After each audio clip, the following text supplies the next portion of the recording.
A very good morning. Hope you had a great day yesterday. Some interesting movements within the market, especially here on the dollar index. So as we can see, the dollar index followed through with the overall 4-hour market structure, which was bearish from this high in towards this low.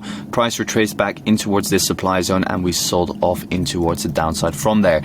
So today, what am I expecting? Well, we could see some sort of a pullback after that massive move in towards the downside. Obviously, we've now moved in towards this sell before the buy. We had liquidity resting above or below these lows, and the market now looks prime to see some form of a pullback before seeing some further downside continuation.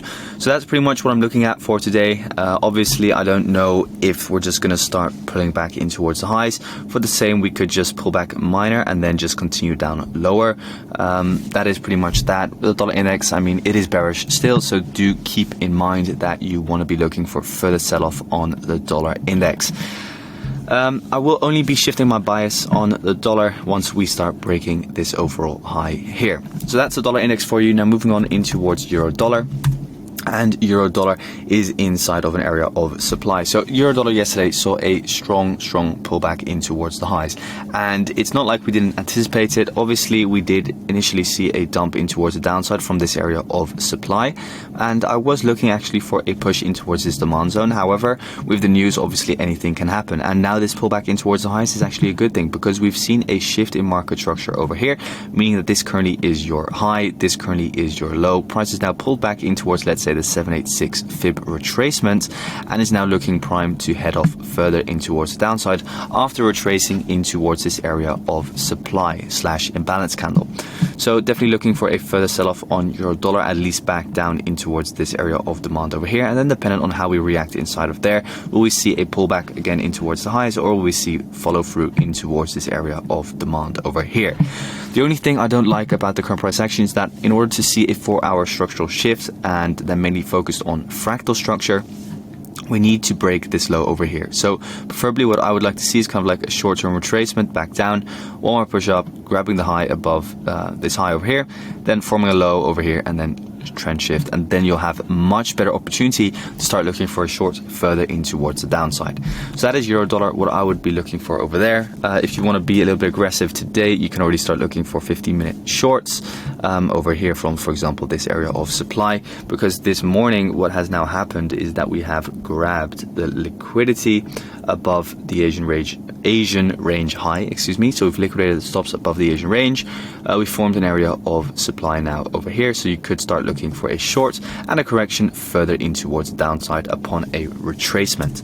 Now going further in towards pound dollar, and we'll do Aussie dollar as well, Pound dollar, as I explained in yesterday's video, I was already in a long. I closed out eventually, so a great trade, actually, to be honest. What we've now seen is that we have pushed up higher. We've seen that market trend shift. So you guys know in yesterday's video I did explain looking for longs from that demand zone, which broke this fractal high over here. Then we saw the continuation up higher. So on pound dollar, I am definitely looking for further upside continuation, but for now a retracement from this area of supply over here. That would make sense in towards the downside, at least in towards the sell before the buy, and then dependent again on how we react inside there, will I be looking for a long. So today looking for a short, and then again looking for a long. That is what I'll be looking for. Now moving on in towards AUDUSD.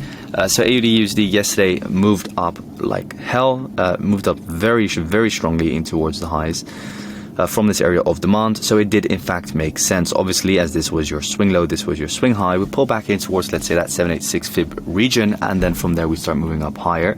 This is the only thing again that I don't like, and which is similar to the euro dollar shorts which we're looking at. In order to see a change of character, we needed to wait for I think it was, out of my head, this high to break. So that then means that you have to wait all the way for here to get kind of like a nice 4-hour entry, which never really came. So that's why I preferably like seeing these pairs do something like this, then breaking this high, and then boom, getting in over there, because then you can get in over here instead of getting in over here, so a much better risk to reward. But regardless, we're now inside an area of supply / consolidation. So looking for a potential pullback, but obviously looking for more follow through in towards the highs on Aussie dollar. I wouldn't really want to be shorting, mainly focus on looking for those longing opportunities is my recommendation on Aussie dollar. So yeah, that's Aussie dollar. Moving on in towards NZDUSD, so Kiwi dollar. So Kiwi dollar is one that we missed yesterday. I did in fact record it, but my recording software kind of glitched. But some very beautiful price action here, because NZDUSD is ranging, guys. It's ranging inside of here, right? So we are still bullish here on the 4-hour from this low in towards this high.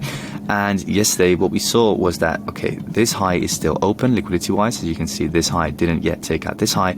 And now what happened is that the bottom of the range got liquidated. So already you saw over here an early bird reaction. And now yesterday what happened is that we did in fact kind of see that full-blown reversal back in towards the highs after liquidating all the stop losses underneath the lows, and also faking out those breakout traders who are looking to short after some candle close underneath this low slow. So very nice price action here on NZDUSD. So we are now actually bearish, in fact. So we've seen a BOS here on the 4-hour time frame. The daily is also bearish. Keep that in mind. So what I will be looking for is a slightly higher pullback here on NZDUSD, for example, in towards this supply zone on the daily, which is also going to be your 4-hour supply zone over here. As you can see, got some nice 4-hour imbalance candles over here with supply inside of them. So I would be looking for a short-term buy potentially on NZDUSD before looking for those longer-term sells again. So that's it on NZDUSD. Now, last for gold. So I'm very sad that gold didn't upload yesterday, because I was actually looking at a potential long trade over here on gold. So what I was looking for, in fact, was, okay, we saw consolidation before the news outbreak, and pretty much on the lower time frame it was getting very interesting. Why is that? Because on the lower time frame what I was looking for was pretty much a breakout in towards the highs or a breakout in towards the lows. If we saw a breakout in towards the lows, I would have looked for a short upon a retracement, breakout in towards the highs, long upon a retracement. So what we got was in fact actually a retracement back down in towards this beautiful sell before the buy, which was or facilitated an overall breakout above these highs over here, also above these highs over here, so even above these highs over here, by the way. So what we then saw was a pullback in towards the sell before the buy, then boom, shot up in towards the highs from there. So that was kind of like the long opportunity which you could have taken yesterday. Now looking at 4-hour, obviously we've now seen a 4-hour BOS, so we've broken this high over here, right? So after BOS, what do you expect? You expect a pullback. Obviously we're trading at all-time high on gold, so it's hard to say, okay, there's any nice supply zone that we can go shorting from. But if we look over here at the 15-minute time frame, what I will be focusing on mainly is looking, okay, and identifying when can we look for potential long. A long is potentially from this over here. Liquidity is resting underneath these lows over here of this range, so maybe something like this. And otherwise, if we do break this low, then look for a further downside push. That is my recommendation. We do still have some demand over here. Just keep that in mind though. So that is it for today, guys. Thanks so much for tuning in. Wish you all a fantastic day, and we will speak inside Discord. See you there. Thanks.